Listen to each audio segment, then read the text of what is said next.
सुन्नत ये है, मेरे आला हजरत ने फरमाया अल्लाह के वली के मजार पर जब एक चादर चढ़ी हुई है तो अब ये पहचान के लिए काफी है कि एक चादर है, बस पहचान हो गई कि अल्लाह के वली की कब्र है, अल्लाह के वली का मजार है। अब तैर उस पर और ज्यादा चादरें ना चढ़ाई जाए, ज्यादा चादरें उस पर ना डाली जाए, बस एक चादर काफी है। ये मजहब अहले सुन्नत। उसके बाद जब मजार पर जाइएगा, इमाम आला हजरत और मजहब अहले सुन्नत ये है, 4 हाथ दूर खड़े होने के बाद ना आपको सजदा करना है, ना चादर को चूमना है, ना आपको घुटनों को टेकना है, ना माथे को टेकना है। 4 हाथ खड़े होने के बाद दूर वहीं से अल्लाह के वली को सलाम कर ले, वहीं से दुरूद व सलाम पढ़ ले, वहीं से उनके वसीले से दुआ मांग ले, वापस आ जा। और मजहब अहले सुन्नत के अंदर ना औरतों का मजार पर जाना कल जायज था, ना आज जायज है, ना जायज होगा। जब आया कि बगैर महरम के अगर किसी औरत का अगर भाई नहीं, अगर बाप नहीं, अगर बेटा नहीं, अगर शोहर नहीं और अगर वालिद नहीं, अगर कोई नहीं है तो औरत हज करने नहीं जा सकती, उमरा करने नहीं जा सकती। और दरियाल के सुन्नी दिल गयूर मुसलमानों, मुझे बताओ तो सही, जब एक औरत के लिए मजहब अहले सुन्नत जब उमरा करने की इजाजत नहीं देता, जब हज करने की इजाजत नहीं देता, जब बगैर बाप के, जब बगैर भाई के, जब मुझे बताओ जब हज और उमरा करने की इजाजत नहीं देता, तो मेरी माँ और बहन को वो अजमेर जाने की इजाजत कैसे देगा, कलकर जाने की इजाजत कैसे देगा, वो यहाँ बरेली जाने की इजाजत कैसे देगा, इधर उधर मज़ारों पर घूमने की इजाजत कैसे देगा। और मेरी माँ बहनों, कान खोल करके सुनो, दुनिया के अंदर इसलिए नहीं आई कि मेलों में जाओ, मज़ारों पर जाने के बाद तुम अपने हुस्न और अपने हुस्न को दिखाओ, अपने जिस्म को दिखाओ, नहीं, बल्कि पैगंबर आज़म की बेटी हजरत फातिमा ज़हरा की सीरत को पढ़। अल्लाह अल्लाह, नबी की बेटी हजरत फातिमा ज़हरा सुबह को फजर की नमाज, जोहर की नमाज, असर की नमाज पढ़ती, मगरिब की नमाज पढ़ती, ईशा की नमाज, और जब पूरा महल्ला सो जाता, इमाम हुसैन की तबीयत नासाज हुई, तब नबी की बेटी हजरत फातिमा ज़हरा ने ये मन्नत ना मानी कि मज़ार पर भेली चढ़ाऊंगी, मज़ार पर गोला चढ़ाऊंगी, मज़ार पर चादर चढ़ाऊंगी, नहीं, बल्कि नबी की बेटी हजरत फातिमा ज़हरा ने मन्नत मानी, या अल्लाह अगर हुसैन की तबीयत अच्छी हो गई, हुसैन हसन की तबीयत अच्छी हो गई, तो अल्लाह की रिजा के लिए 3 दिन के रोजे रखूंगी, अल्लाह को राजी करूंगी। मेरी माँ बहनों, पता चला, हाँ हाँ, मज़ार पर चादर की मन्नत ना मान, गोला चढ़ाने की मन्नत ना मान, अगर मन्नत माननी है तो नमाज पढ़ने की मन्नत मानो, रोजा रखने की मन्नत मानो, मन्नतें शरई मानो, मन्नतें उर्फी ना मानो, बल्कि आइएगा। तब नबी की बेटी ईशा पढ़ने के बाद अपने हाथ से देखिए दिन भर काम कर रही है, कभी हुसैन को कपड़े पहनाती, कभी हसन को कपड़े पहनाती, कभी हजरत अली के लिए खाना तैयार करके देती, कभी घर की झाड़ू लगाती, कभी अपने हाथ से चक्की को चलाती, कभी मशीजा भर करके लाती। लेकिन इतना काम करने के बावजूद नबी की बेटी रात को मुसल्ला उठाने के बाद अपनी पेशानी को सजदे में रखने के बाद सुभान रब्बियल आला, सुभान रब्बियल आला, सुभान रब्बियल आला, यानी कभी अल्लाह का जिक्र कर रही है, कभी कुरान को पढ़ रही है, कभी मुस्तफा का जिक्र कर रही है, कभी कलमे तय्यबा को पढ़ रही है, कभी दुरूद पाक को पढ़ रही है। पूरी पूरी रात गुजर जाती अल्लाह का जिक्र करते करते, और जब फजर की अजान की आवाज आती, अल्लाहू अकबर, अल्लाहू अकबर, अल्लाहू अकबर, तब नबी की बेटी फातिमा अपनी पेशानी को सजदे से उठाती, और उठाने के बाद अल्लाह की बारगाह में दुआ करती, मौला कोई एक रात इतनी लंबी बना दे ताकि नबी की बेटी फातिमा किसी रात तो दिल खोल की सजदा कर लेती और आपको पढ़ लेती, अल्लाह को राजी कर लेती। ए मौला कोई एक रात इतनी लंबी बना दे ताकि नबी की बेटी फातिमा दिल खोल के सजदा कर ले, अल्लाह को राजी कर ले। अल्लाह समद, ये कुर्बानियां उनकी। आज देखिएगा आप क्या हालात हैं आज मेरी कौम के, मुझे बताओ तो सही, हमारे असलाफ ने कैसी कुर्बानियां दी है, और ये अल्लाह के वली के इस मकाम पर ऐसी फाइज हो गए। आज हम दुनिया के हालात को देखें, मुसलमानों की मस्जिदों के हालात को देखें, आज अपने मदरसों के हालात को देखें।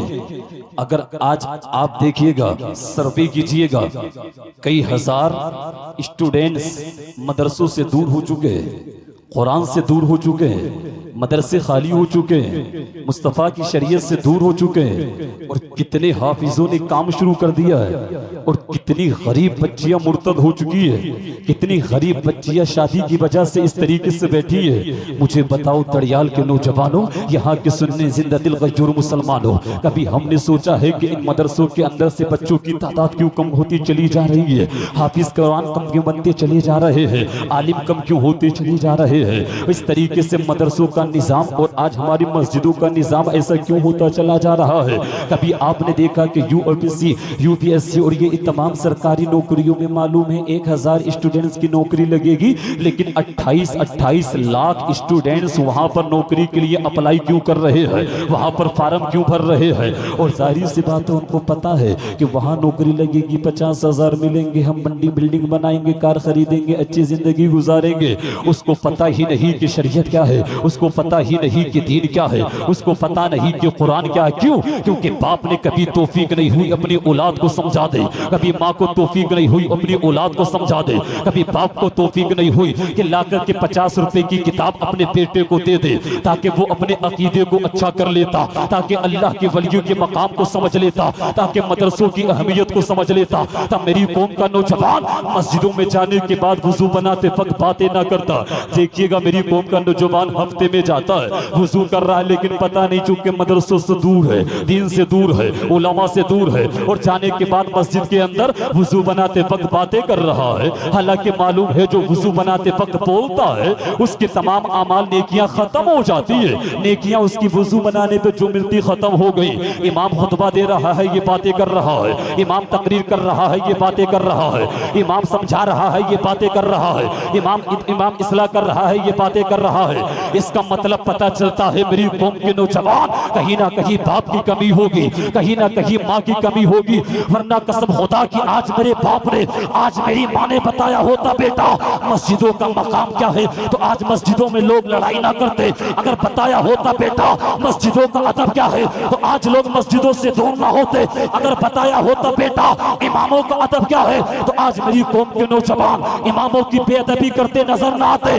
अगर बताया होता बेटा कुरान का अदब क्या है, तो आज मेरी कौम के नौजवान आज कुरान की बात पर अमल करते, शरीयत की बात पर अमल करते, मुस्तफा की शरीयत पर अमल करते। आज मज़ारों पर अय्याशियां ना करते, आज मज़ारों पर मक्कारियां ना करते, आज अल्लाह के वलियों के नाम पर आज लड़कियों को बुलाने के बाद उनके जिस्म को ना तकते, उनके चेहरों को ना तकते। वो लोगों होश में आ जाओ, इसलिए कि याद रखिएगा ये कुरान हमारी हिदायत के लिए आया, मुस्तफा की शरीयत हमारी हिदायत के लिए आई। क्या तुम्हें नहीं मालूम है अल्लाह अल्लाह इमाम अहमद बिन हम्बल से कहा गया था, इमाम अहमद बिन हम्बल कुरान को मखलूक कहो वरना आपको मारा जाएगा, आप पे कोड़े बरसाए जाएंगे। अल्लाह अल्लाह आपको कोड़ा मारा जाता, आपको कोड़े लगाए जाते, आपको इतना मारा, इतना मारा, इतना मारा कि मारते मारते इमाम अहमद बिन हम्बल बेहोश हो गए। और जैसे बेहोश हुए हैं लेकिन अपनी जुबान से कुरान को मखलूक कहने के लिए तैयार नहीं, कुरान को मिटने वाला कहने के लिए तैयार नहीं। मुझे पता तो सही कैसा इश्क था, कैसा उनका अकीदा था, कैसा उनके आमाल थे। हजरत बिलाल को कोयलों पर लटा दिया गया और लटाने के बाद कहता बिलाल तुमको जला दिया जाएगा, तुमको मार दिया जाएगा, तुमको चला करके राख कर दिया जाएगा। तब हजरत बिलाल ने कहा था जालिम उमैया तुझे क्या लगता है मेरा जिस्म जल जाए तो मैं बाज आ जाऊंगा? क्या मैं नबी का कलमा पढ़ना छोड़ दूंगा? क्या मैं दीन की बात को छोड़ दूंगा? क्या मुस्तफा की शरीयत को छोड़ दूंगा? कहा था ये तो बिलाल का जिस्म है, अगर बिलाल के 100 टुकड़े करने के बाद तेल चलाने के बाद और तेल के अंदर उन 100 टुकड़ों को डालने के बाद कहोगे बिलाल नबी का कलमा पढ़ना छोड़, तब हजरत बिलाल ने कहा था तब भी अल्लाह के जिक्र की आवाज आएगी, फिर भी आवाज आएगी ला इलाहा इल्लल्लाह मुहम्मदुर रसूलुल्लाह, ला इलाहा इल्लल्लाह मुहम्मदुर रसूलुल्लाह। नबी के इश्क में अपनी जान दे दूंगा, ये जान क्या पूरा खानदान दे दूंगा। उमैया बोला बिलाल मैं सीधूंगा तेरे होठों को, बिलाल बोले फिर भी मैं आजाद दे दूंगा। नारे तकबीर, नारे रिसालत, फैज़ाने सरकारे मदीना, फैज़ाने गौसे आज़म, मसलके आला हजरत, अज़मते मुस्तफ़ा, अखलाक़े मुस्तफ़ा। नारे तकबीर, नारे रिसालत। अल्लाह अल्लाह ज़रा मुझे बताई तो सही, ये मज़हब इस्लाम की खातिर मेरे मुस्तफ़ा ये करबला के मैदान के अंदर ज़रा मुझे बता, ये इमाम हुसैन ये अली असग़र ये कुर्बानियाँ क्यों दे रहे थे यहाँ के सुन्नी सिंध दिल गयूर मुसलमानों। मुझे बताओ इन तमाम बातों को कौन याद करेगा? करबला के मैदान के अंदर इमाम हुसैन की सीरत को कौन पढ़ेगा? इमाम अब्बास अलंबरदार की सीरत का कौन मुताला करेगा? मुझे बता तो सही, इमाम अली असग़र इमाम अली अकबर इनकी जबानी को कौन पढ़ेगा? वो अब्बास अलंबरदार की तुमने नहीं कुर्बानी सुनी है? अल्लाह अल्लाह जरा आइएगा, सुनिएगा, अपना ईमान ताज़ा कीजिएगा और ईमान ताज़ा करने के बाद अपने अंदर इस्लाह लाने की कोशिश कीजिएगा।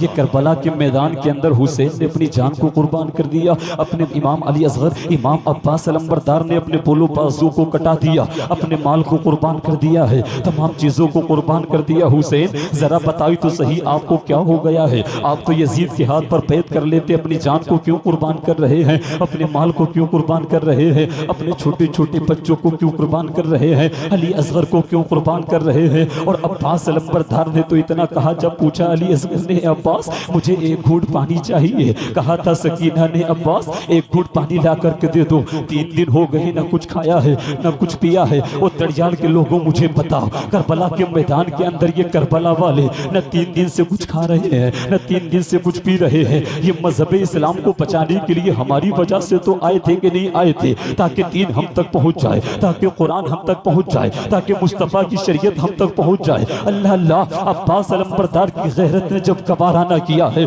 आपने अपने घोड़े को लिया है और घोड़े को लेने के बाद में मशकीसे को लिया और अपने तलवार को लिया है और अब्बास अलंबरदार यजीदी फौज की तरफ जैसे निकले हैं। मुझे पता ये तमाम कुर्बानियाँ क्यों दे रहे हैं? अब जैसे अब्बास अलंबरदार को आते हुए यजीदी फौज ने देखा है, यजीदी कुत्तों ने देखा है, कहा था अब्बास पानी ले के लिए आ रहे हैं, अगर करबला के खेमे के अंदर एक घूंट भी पानी पहुंच गया है तो ये कोई भी यजीदी बाकी न बच पाएगा। ये करबला वाले सबको मार डालेंगे, सबको नेस्तो नाबूद कर देंगे। अल्लाह अल्लाह, जरा मुझे पता तो सही, अब्बास की शुजाअत देखिएगा, अब्बास की बहादुरी देखिएगा। उसके बाद हाथ में तलवार है, मशकीज़ा है, घोड़े पर चले जा रहे हैं। यजीदियों ने कहा था रोको अब्बास को, पानी ना जाने दो, लेकिन मैं उनकी शहादत पता करके तुमको बताना चाहता हूँ इन्होंने क्यों ये किया है। जल्दी शॉर्ट में जल्दी से सुनिएगा। अब्बास अलंबरदार ने अपने घोड़े को वहां तक पहुंचा दिया, कहा था घोड़े जल्दी पानी पी ले, लेकिन घोड़े ने कहा था अब्बास कैसी बात तुम करते हो? अली असग़र खेमे के अंदर प्यासे है, सकीना प्यासी है और मैं पानी पी लूं, ऐसे कैसे हो सकता है? ये तो बर्दाश्त ही नहीं हो सकता और ये तो ऐसे हो ही नहीं सकता है। अल्लाह अल्लाह, यानी एक जानवर घोड़ा, वो जानता है हुसैन की शान क्या है, वो जानता है हसन की शान क्या है, वो जानता है करबला वालों की शान क्या है, वो जानता है नबी के घराने वालों की शान क्या है। अल्लाह अल्लाह, अब्बास अलंबरदार ने घोड़े से कहा है, लेकिन घोड़ा पानी पीने के लिए तैयार नहीं है। यानी एक जानवर को मालूम है करबला वालों की शान, उनकी अजमत मालूम है, लेकिन यजीदी कुत्तों को मालूम नहीं है। अब जैसे आपने अपने मशकीज़े के अंदर पानी भरा है, अब्बास अलंबरदार वापस आ गए और जैसे वापस आना शुरू किया है, तमाम यजीदियों ने कहा अब्बास को रोका जाए। एक यजीदी आपके मुकाबले में जाता और जाने के बाद में आपको रोकना चाहता, आप अपनी तलवार निकालते और निकालने के बाद उसको वासिले जहन्नम कर देते थे। दूसरा यजीदी आता, आप उसको वासिले जहन्नम कर देते। तीसरा यजीदी आता, उसको वासिले जहन्नम कर देते। लेकिन तमाम यजीदियों ने मशवरा किया, इसकी रगों में अली का खून है, ये उसी के घर से ताल्लुक रखता है कि जो बाबे खैबर 40 लोगों ने से न उठ सका, वो इनके बाप हजरत अली ने तन्हा एक उंगली से उठा करके फेंक दिया था। इसकी रगों में उसी अली का खून है, उसी फातिमा का खून है। इससे मत लगना, अगर एक एक करके जाओगे हलाक हो जाओगे, बर्बाद हो जाओगे, सबको मार डालेंगे। अल्लाह अल्लाह, अब्बास अलंबरदार ने जैसे अपने घोड़े को दौड़ाया है, तमाम यजीदी कुत्ते आगे बढ़े, चारों तरफ से अब्बास को घेर लिया और घेरने के बाद कहा था इन पे तलवार चलाई जाए, तीर चलाए जाए, नेज़े चलाए जाए, भाले चलाए जाए। अल्लाह अल्लाह, लेकिन अब्बास अलंबरदार अपना घोड़ा सामने लेकर के जाते तो यजीदी सामने के पीछे हट जाते, अब्बास दाएं लेकर के जाते तो यजीदी पीछे हट जाते, अब्बास बाएं लेकर के जाते तो यजीदी पीछे हट जाते, अब्बास पीछे लेकर के जाते, यजीदी पीछे हट जाते। किसी की हिम्मत नहीं होती। अब्बास ने ना कुछ खाया, अब्बास ने ना कुछ पिया, 3 दिन से भूखा है अब्बास करबला के मैदान के अंदर। लेकिन ईमान वालों की ताकत देखो, ईमान वालों की पावर पावर देखो, ईमान वालों की शान देखो, ईमान वालों की अजमत देखो, ईमान वालों का मकाम देखो। अल्लाह अल्लाह, अब्बास अलंबरदार जैसे आगे बढ़े हैं, जैसे घोड़ा आगे किया, सामने किया, एक यजीदी कुत्ता पीछे से आया और बढ़कर के दूर से फार कर दिया, आपका बाजू शहीद हो गया है। अल्लाह अल्लाह, जैसे बाजू आपका शहीद हुआ है, आपने मशकीज़े को निकाला है और निकालने के बाद आपने बाएं बाजू में मशकीज़े को लटका लिया है। लेकिन अब्बास से कहा गया था, अब्बास एक तो बाजू शहीद हो गया है, अब तुम मान जाओ, इस्लाम से फिर जाओ, यजीद के हाथ पर बैत कर लो, आपको बचा लिया जाएगा, आपकी जान बच जाएगी, आपका परिवार बच जाएगा, आपके बच्चे बच जाएंगे, आपका माल बच जाएगा। लेकिन अब्बास अलंबरदार ने कहा था, यजीदी कुत्तो कान खोल कर सुनो, आज करबला के मैदान के अंदर अब्बास अपनी जान को बचाने के लिए नहीं आया, बल्कि कुरान को बचाने के लिए आया है, इस्लाम को बचाने के लिए आया है, मुस्तफा के दीन को बचाने के लिए आया है, मुस्तफा की शरीयत को बचाने के लिए आया है।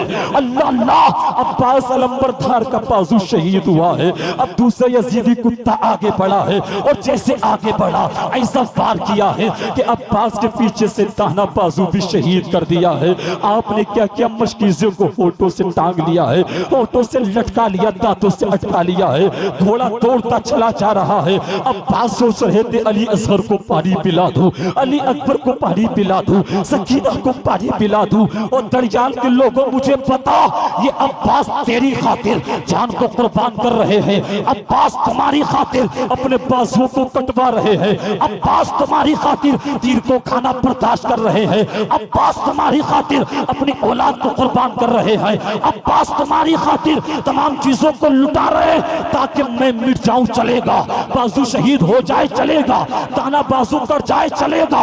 ऐसे जालिमों ने तीर चलाया, कभी तीर आपके सीने में चुभता, कभी आपके बाजू में चुभता, कभी आपके पेट में चुभता, कभी आपकी कमर में चुभता। अल्लाह अल्लाह, लोगों मुझे बताओ तो सही, ये अब्बास तमाम काम क्यों कर रहे हैं? ताकि उम्मत को पता चल जाए, लोगों जब मजहब इस्लाम की खातिर कभी गलत काम मत करना, कभी शरीयत के खिलाफ मत चलना, इसलिए कि इस शरीयत को बचाने के लिए, इन अल्लाह के बलियों की शान को बताने के लिए, इन सज्जिदों के मकाम को बुलंद करने के लिए आज ये जो जलसा करा रहे हो, आज जो यहाँ पर बैठे हो, ये सदका है करबला का, ये सदका है हुसैन का, ये सदका है हसन का, ये सदका है अब्बास का। अगर करबला के मैदान के अंदर अगर हुसैन न कुर्बानी देते, अगर बच्चों को न कुर्बान करते, अगर न माल को कुर्बान करते, अबे मुझे बता कि तुम तक इस्लाम पहुंचता, कि तुम तक कुरान पहुंचता, कि तुम तक शरीयत पहुंचती, कि तुम तक सुन्नतें पहुंचती, कि तुम तक ये उलमा पहुंचते? नहीं पहुंचते। तुम्हें कोई बताने वाला न होता, कोई तुम्हें सिखाने वाला न होता, तुम जानवरों की तरह जिंदगी गुजार रहे होते। लेकिन अल्लाह अल्लाह, करबला के मैदान के अंदर इमाम हुसैन ने कुर्बान करके बताया, जान को कुर्बान करना पड़ जाए पर देना, माल को कुर्बान कर देना, औलाद को कुर्बान कर देना, अपने पैसों पर घमंड मत करना, पैसों को कुर्बान कर देना, लेकिन इस्लाम की खातिर, अगर कुरान की खातिर, मुस्तफा की शरीयत की खातिर, लेकिन कभी आंच मत आने देना, कभी धब्बा मत आने देना, कभी उसके खिलाफ किसी को बोलने की हिम्मत मत कर दे देना। ऐसी पावर बना लेना, ऐसी शान बना लेना, कसम खुदा की, आओ सच्चे दिल के साथ तौबा कर, ताकि करबला का इमाम हुसैन भी राजी हो जाए, अब्बास भी राजी हो जाए, मुस्तफा भी राजी हो जाए, अल्लाह भी राजी हो जाए और अल्लाह का वली भी राजी हो जाए, ताकि अल्लाह तेरे बाप को भी जन्नत अता फरमा दे, माँ को भी जन्नत अता फरमा दे, भाई को भी जन्नत अता फरमा दे, और तेरे मरने के बाद अल्लाह तेरी कब्र को रोशन करने के बाद जन्नत का हकदार तुझको बना दे। नारे तकबीर, नारे रिसालत, फैज़ाने सरकारे मदीना, फैज़ाने औलिया किराम, नारे तकबीर, नारे रिसालत।